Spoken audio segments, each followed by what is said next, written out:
Listen, നിങ്ങൾക്ക് എപ്പോഴെങ്കിലും ഇങ്ങനെ സംഭവിച്ചിട്ടുണ്ടോ? കുളിക്കുമ്പോൾ, ഒറ്റയ്ക്ക് വണ്ടി ഓടിക്കുമ്പോൾ, അല്ലെങ്കിൽ രാത്രി ഉറങ്ങാൻ കിടക്കുമ്പോൾ പെട്ടെന്ന് മനസ്സിൽ ഒരാളുമായി വലിയ തർക്കം തുടങ്ങും. അയാൾ പറയുമെന്ന് നിങ്ങൾ കരുതുന്ന ഓരോ ഡയലോഗും മനസ്സിൽ കേൾക്കും. അതിനുള്ള മറുപടിയും റെഡി. അവർ വീണ്ടും സംസാരിക്കും. നിങ്ങൾ അതിലും ശക്തമായി മറുപടി പറയും. അവസാനം ആ വഴക്കിൽ നിങ്ങൾ തന്നെ ജയിക്കും. പിന്നെയാണ് ഓർമ്മ വരുന്നത്, അയ്യോ, ഈ സംഭാഷണം യഥാർത്ഥത്തിൽ നടന്നിട്ടില്ലല്ലോ. അപ്പോൾ എന്തുകൊണ്ടാണ് നമ്മുടെ ബ്രെയിൻ ഇങ്ങനെ ചെയ്യുന്നത്? ഇത് വെറുതെയുള്ള ഓവർ തിങ്കിങ് അല്ല, നിങ്ങൾക്ക് വട്ടാണ് എന്നുമല്ല. ഇത് നിങ്ങളുടെ ബ്രെയിൻ നിങ്ങളെ സംരക്ഷിക്കാൻ ശ്രമിക്കുന്ന രീതിയാണ്. നമ്മുടെ ബ്രെയിനിന് ഏറ്റവും ഇഷ്ടമില്ലാത്തത് അനിശ്ചിതത്വമാണ്. ആളുകൾ എന്ത് പറയും? എന്നെ തെറ്റിദ്ധരിക്കുമോ?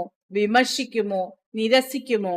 ഈ ചോദ്യങ്ങൾക്ക് ഉത്തരമില്ലാത്തപ്പോൾ ബ്രെയിൻ ഒരു റിഹേഴ്സൽ തുടങ്ങും. അവർ ഇങ്ങനെ പറഞ്ഞാൽ ഞാൻ ഇങ്ങനെ പറയും. ഇങ്ങനെ അതേ സംഭാഷണം വീണ്ടും വീണ്ടും മനസ്സിൽ നടക്കും. സൈക്കോളജിയിൽ ഇതിനെ മെന്റൽ സിമുലേഷൻ എന്നാണ് വിളിക്കുന്നത്. അതായത് ഭാവിയിൽ സംഭവിക്കാവുന്ന കാര്യങ്ങൾ ബ്രെയിൻ മുൻകൂട്ടി പരിശീലിക്കുന്നത്. ചിലപ്പോൾ ഇത് നല്ലതാണ്, നമ്മളെ തയ്യാറാക്കും, ആത്മവിശ്വാസം നൽകും. പക്ഷേ ആങ്സൈറ്റി കൂടുമ്പോൾ ഈ റിഹേഴ്സൽ നിർത്താതെ പോകും. അപ്പോൾ യഥാർത്ഥ പ്രശ്നങ്ങൾ പരിഹരിക്കുന്നതിന് പകരം ഒരിക്കലും നടക്കാത്ത വഴക്കുകളിൽ നാം ക്ഷീണിച്ചു പോകും. ഉറക്കം നഷ്ടപ്പെടും, മനസ്സമാധാനം നഷ്ടപ്പെടും. രസകരമായ കാര്യം എന്താണെന്നറിയാമോ? ശരിക്കും ആ സംഭാഷണം നടന്നാലും നിങ്ങൾ മനസ്സിൽ അഭിനയിച്ചതുപോലെ അതൊരിക്കലും നടക്കില്ല. അതുകൊണ്ട് അടുത്ത തവണ നിങ്ങൾ മനസ്സിൽ വഴക്കിടുന്നത് ശ്രദ്ധിച്ചാൽ ഒരു നിമിഷം നിർത്തൂ. സ്വയം ചോദിക്കൂ, ഞാൻ യഥാർത്ഥ സംഭവത്തിനാണോ തയ്യാറാകുന്നത്, അതോ എന്റെ പേടിച്ച ബ്രെയിൻ എഴുതിയ സ്റ്റോറിക്കാണോ? ആ ചോദ്യം നിങ്ങളെ വീണ്ടും പ്രസന്റിലേക്ക് കൊണ്ടുവരും.